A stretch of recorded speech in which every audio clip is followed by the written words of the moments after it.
சிவபக்தர்கள் அனைவருக்கும் வணக்கம். இன்னைக்கு நம்ம பார்க்கக்கூடிய தலைப்பு பைரவரை பற்றி. சிவபெருமானோட அவதாரங்கள்ல ஒருத்தர் தான் பைரவர் அப்படின்றது எல்லாருக்குமே தெரிஞ்சதுதான்.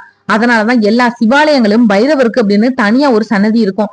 சிவாலயத்துல சிவபெருமானுக்கு இருக்கக்கூடிய அத்தனை விசேஷங்களும் இந்த பைரவருக்கும் இருக்கும். ஒருத்தரோட பயத்தை நீக்கி எதிரி தொல்லையில இருந்து காத்து கடன் தொல்லை தீர்க்கிறது அப்படின்னு ஒரு மனுஷனோட வாழ்க்கையில ஏற்படக்கூடிய எல்லா பிரச்சனைகளையும் தீர்க்கக்கூடிய சக்தி வாய்ந்த தெய்வம்னா இந்த பைரவர்.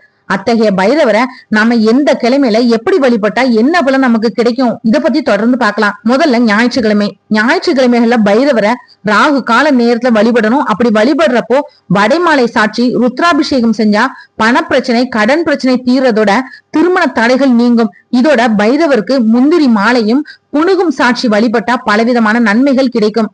திங்கட்கிழமை பத்தி பார்க்கலாம். திங்கட்கிழமையில நாம பைரவரை வில்வ இலை கொண்டு அர்ச்சனை செஞ்சு வழிபடணும். இப்படி செய்யறது மூலமா சிவபெருமானோட அருளும் பரிபூர்ணமா நமக்கு கிடைக்கும். அது மட்டும் இல்லாம சங்கடகர சதுர்த்தி தினங்கள்ல பைரவருக்கு பன்னீர் அபிஷேகம் செய்யறதும் புனுகு சாற்றுவதும் சந்தன காப்பு செஞ்சு வழிபடுறதும் நோய்கள் நீங்கி ஆரோக்கியமா வாழ வழிவகுக்கும். செவ்வாய்க்கிழமைகள பைரவர் வழிபடுறப்போ கடன் தொல்லைகள் நீங்கும். அது மட்டும் இல்லாம வாழ்க்கையில நாம இழந்த பொருள் செல்வம் எல்லாத்தையுமே திரும்ப பெறுவதற்கு செவ்வாய்க்கிழமை வழிபாடு ரொம்பவே உகந்ததா சொல்லப்படுது. அன்றைய தினத்துல பைரவருக்கு மிளகு தீபம் ஏற்றி வழிபடுறது சிறந்தது. புதன்கிழமையில பைரவரை நெய் தீபம் ஏற்றி வழிபடணும். இப்படி வழிபடுறது மூலமா வீடு மனை சொத்து செல்வம் சேருவதற்கான அனுகூலமும் கிடைக்கும். அது மட்டும் இல்லாம தொழில் செய்யறவங்க தொழில நல்ல முன்னேற்றம் அடைய இந்த நாள்ல பைரவரை வணங்கி வரலாம். வியாழக்கிழமைகள்ல பைரவரை நெய் தீபம் ஏற்றி வழிபடுறப்போ நம்ம வாழ்க்கையில இருக்கக்கூடிய தீய சக்திகள் எல்லாமே நீங்கிடும். அதாவது கண் திருஷ்டி மட்டும் இல்லாம நமக்கு வேண்டாதவங்க நமக்கு கெடுதல் செய்ய நினைச்சு செய்யக்கூடிய எல்லா தீய செயல்களையும் வேரோட அழிக்க இந்த வியாழக்கிழமை வழிபாடு உகந்தது.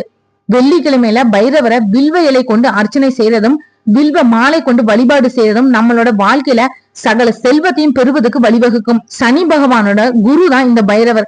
அதனால சனிக்கிழமையில பைரவரோட சிறப்பு வழிபாடு செஞ்சு வழிபட்டா சனியோட பாதிப்பான 7.5 சனி அஷ்டமத்து சனி இந்த மாதிரி எல்லா பாதிப்புகளும் நீங்கிடும். இதோட பைரவருக்கு அஷ்டமி தினம் ரொம்பவே உகந்ததா சொல்லப்படுது. இதுல தேய்பிறை அஷ்டமி வளர்பிறை அஷ்டமி இந்த ரெண்டுலயும் அவரை வழிபடுறது ரொம்பவே சிறப்பு. இதோட பைரவருக்கு அஷ்டமி தினம் ரொம்பவே உகந்ததா சொல்லப்படுது. இதுல தேய்பிறை அஷ்டமி வளர்பிறை அஷ்டமி இந்த ரெண்டுலயும் அவரை வழிபடுறது ரொம்பவே சிறப்பு. நம்மளோட கடன் துன்பங்கள் எல்லாம் தீர தேய்பிறை அஷ்டமியிலும் வாழ்க்கையில செல்வ வளம் வேண்டும் அப்படின்னு முன்னேறணும்னு நினைக்கிறவங்க வளர்பிறை அஷ்டமியிலும் பைரவரை வணங்கணும். இந்த வீடியோ உங்களுக்கு பிடிச்சிருந்தா மத்தவங்களுக்கு ஷேர் பண்ணி விடுங்க. இன்னும் பைரவர் பற்றியும் சிவபெருமானம் பற்றியும் நிறைய தகவல்களுக்கு மறக்காம சேனலை சப்ஸ்கிரைப் பண்ணி பெல் ஐக்கான ஆன்ல கிளிக் பண்ணிடுங்க. அப்பதான் நான் போடுற ஒவ்வொரு பதிவும் நோட்டிபிகேஷன் உங்ககிட்ட வரும். நீங்களும் உங்களோட இஷ்ட தெய்வங்களை பற்றி இன்னும் நிறைய தெரிஞ்சுக்கலாம். மற்றும் ஒரு நல்ல தலைப்பு நாளைக்கு நான் உங்களுக்கு சந்திக்கிறேன். நன்றி.